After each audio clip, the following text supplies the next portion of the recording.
5월 19일 수요일 삶의 기적을 일으키는 30분 예배를 시작하도록 하겠습니다. 하나님께서 오늘 우리에게 주신 말씀은 사무엘상 13장 5절에서 15절까지 말씀입니다. 이 말씀 제가 봉독하도록 하겠습니다. 블레셋 사람들이 이스라엘과 싸우려고 모였는데 병거가 3만이요 마병이 6,000명이요 백성은 해변의 모래같이 많더라.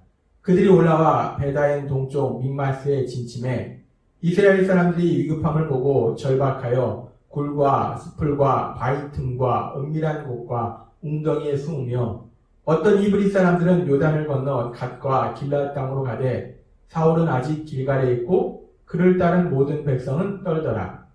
사울은 사무엘이 정한 기한대로 이레 동안을 기다렸으나 사무엘이 길갈로 오지 아니하매 백성이 사울에게서 흩어지는지라. 사울이 이르되 번제와 화목제물을 이리로 가져오라 하여 번제를 드렸더니 번제 드리기를 마치자 사무엘이 온지라.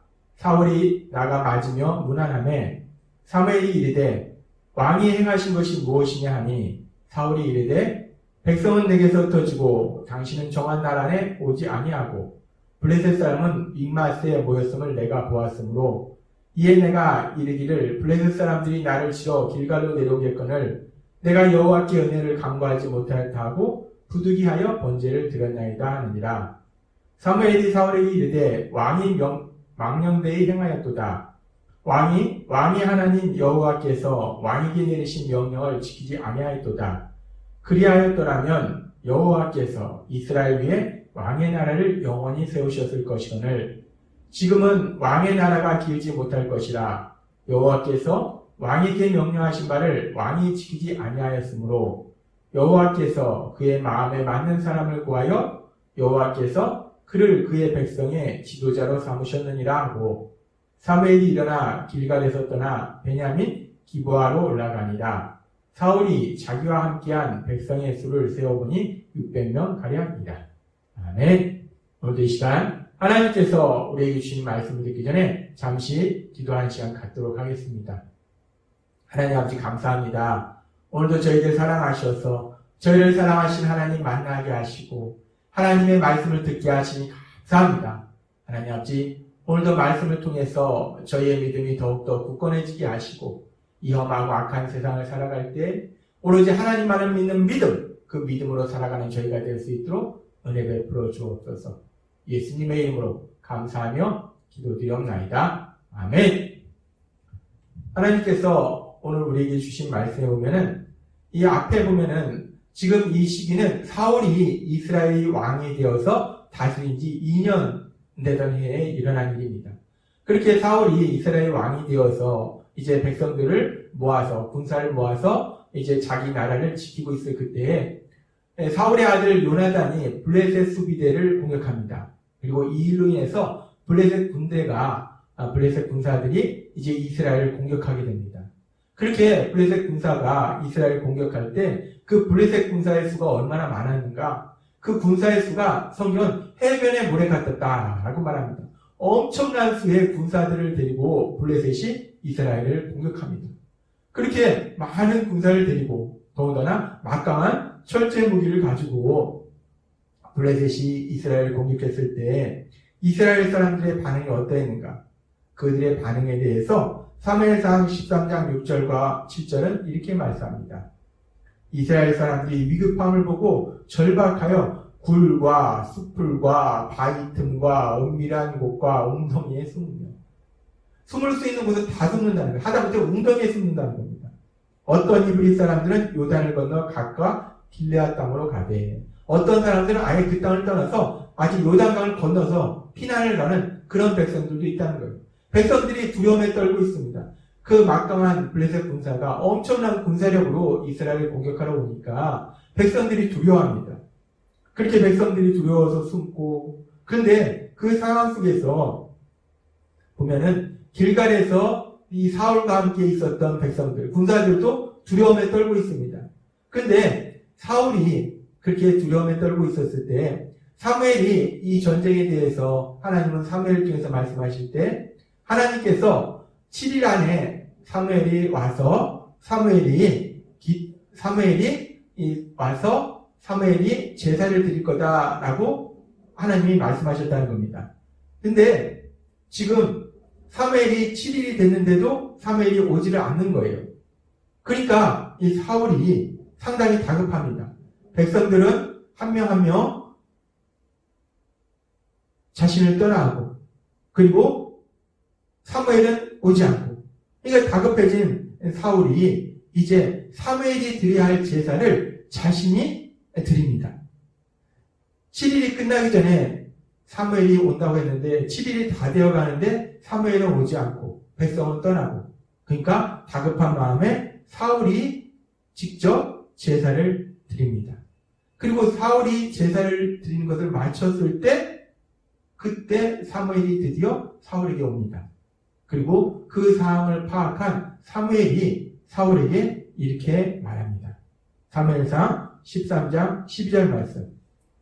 이에 내가 이르기를 블레셋 사람들이 나를 치러 길갈로 내려오겠거늘 내가 여호와께 은혜를 간구하지 못하였다 하고 부득이하여 번제를 드렸느니라 하니라.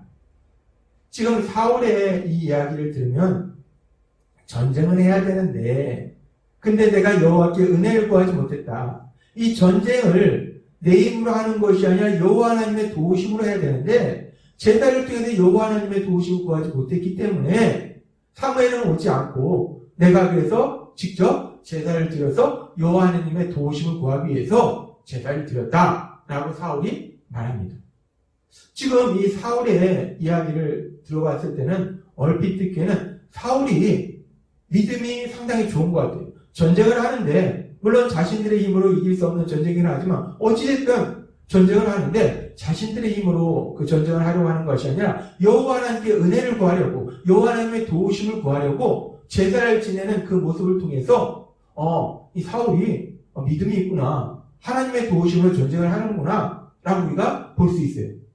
근데 우리가 얼핏 듣기에는 사울이 하나님의 도우심을 통해서 전쟁을 하려고 하네? 사울이 하나님을 믿네? 라고 생각할 수 있는데 그런데 이 상황 속에서 하나님의 사람 사무엘은 이렇게 말합니다. 근데 사실 이 말은 사무엘의 말이 아니라 하나님께서 사무엘을 통해서 하시는 말씀이겠죠. 하나님께서 사무엘을 통해서 사울에게 잘했다. 너 믿음이 크구나. 라고 하나님이 칭찬하시지 않습니다. 오히려 반대로 하나님께서는 사무엘을 통해서 이렇게 말씀하십니다. 사무엘상 13장 13절 말씀. 사무엘이 사울에게 이르되 왕이 망명되이 행하였도다. 왕이 하나님 여호와께서 왕에게 내리신 명령을 지키지 아니하였도다. 하나님께서 사무엘을 통해서 사울에게 말씀하셨는데 사무엘이 하나님의 말씀을 지키지 않았다는 겁니다. 성경에는 자세히 나오지 않지만 우리가 이 상황을 볼 때 하나님께서는 분명하게 전쟁에 앞서서 사울에게 말씀하신 거예요. 사무엘을 통해서 말씀하셨습니다. 7일 안에 사무엘이 가서 제사를 드릴 것이다 라고 말씀하셨다는 겁니다. 분명히 말씀하셨는데 그럼에도 불구하고 사울이 하나님의 말씀대로 사무엘이 와서 제사를 드릴 때까지 기다리지 않고 직접 자신이 제사를 드렸다는 겁니다. 사울은 하나님의 말씀에 순종하지 않았습니다. 이 사울이 하나님의 말씀에 순종하지 않음으로 인해서 하나님께서 사무엘을 통해서 이렇게 말씀하셨는데 이와 비슷한 사항이 사무엘상 15장에 있습니다.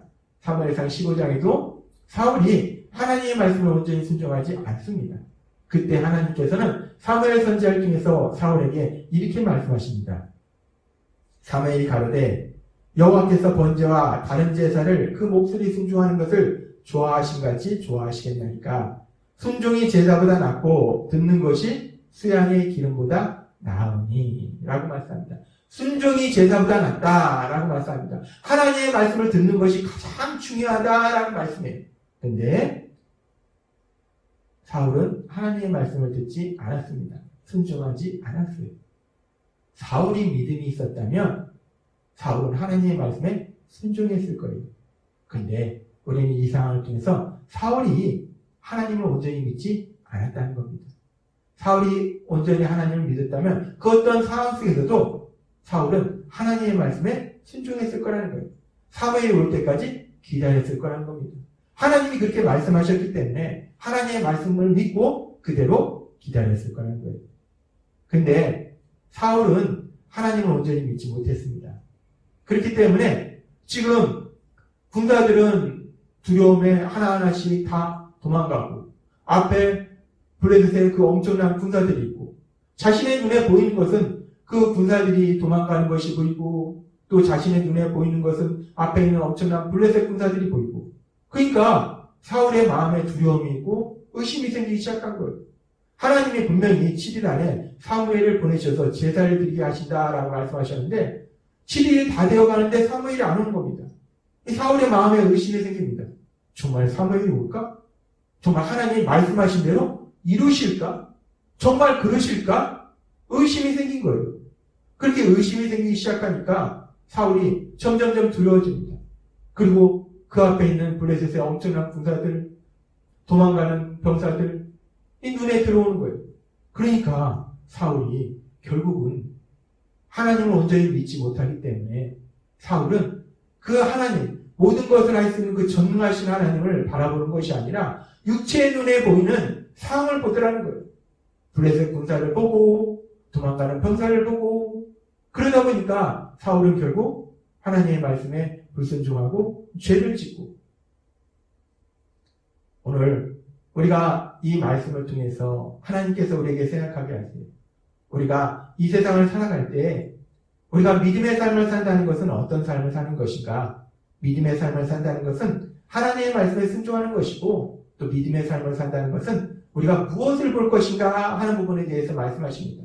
믿음의 삶을 산다는 것은 내 육체의 눈에 보이는 상황을 보는 것이 아니라 우리를 사랑하시는 모든 것을 할 수 있는 전지전능하신 하나님, 그 하나님을 바라보는 거, 그것이 믿음의 삶을 산다는 거예요. 이와 비슷한 내용이 신약 성경에 보면은 마태복음 14장에 이와 비슷한 이야기가 있습니다.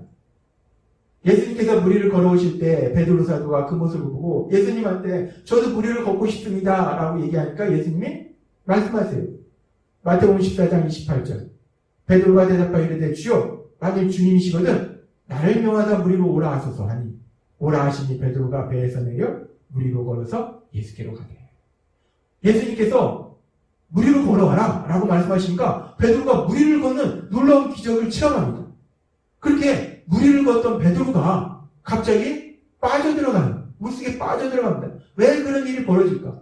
예수님의 말씀을 믿고 무리를 걸었던 그 베드로가 갑자기 물속으로 빠져들어가는 그 상황에 대해서 성경이 이렇게 말씀합니다. 마태복음 14장 30절 말씀. 바람을 보고 무서워 빠져가는지라. 바람을 보고 무서워 빠져가는지라. 예수님의 말씀을 믿고 그 무리를 걷던 베드로가 육체의 눈을 보니까 엄청나게 휘몰아치는 바람과 그 바람 위에서 엄청난 파도가 보이는 거예요.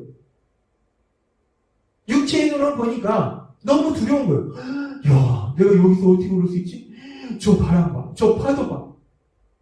이 육체의 눈을 보니까 그 순간부터 베드로가 물속에 빠지더라는 겁니다. 그때 예수님께서 그런 베드로를 구해주시면서 이렇게 말씀하십니다.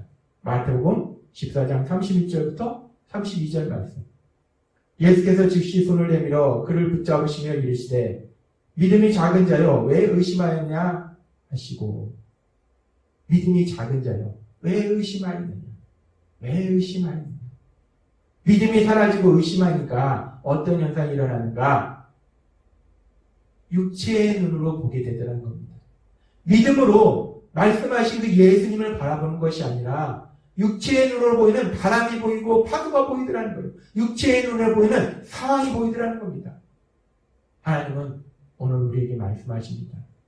사울의 이야기를 통해서 베드로의 이야기를 통해서 우리에게 다시 한번 말씀하실 때 우리가 예수님을 믿는 믿음의 삶을 산다는 것은 어떤 삶을 사는 것인가? 우리가 예수님을 믿는 믿음의 삶을 살 때 우리가 무엇을 볼 것인가? 하나님은 다시 한번 생각하게 하십니다. 우리가 우리의 육체의 눈에 보이는 상황을 볼 것인가? 아니면 우리를 사랑하시고 모든 것을 할 수 있는 하나님을 바라볼 것인가? 우리는 무엇을 보아야 할까요? 기도하겠습니다. 하나님 아버지 감사합니다. 오늘도 저희들 사랑하셔서 사울의 삶을 통해서 또 베드로의 그런 한순간 일어났다는 일을 통해서 우리에게 다시 한번 생각하게 하시니 감사합니다. 우리가 믿음의 삶을 산다는 것이 우리가 세상을 살아갈 때 무엇을 보면서 살아가는 것인가? 우리의 육체의 눈으로 보는 것으로 살아가는 것인가? 아니면 우리를 사랑하시며 모든 것을 행하시는 전능하신 하나님을 바라보면서 살아가는 것인가?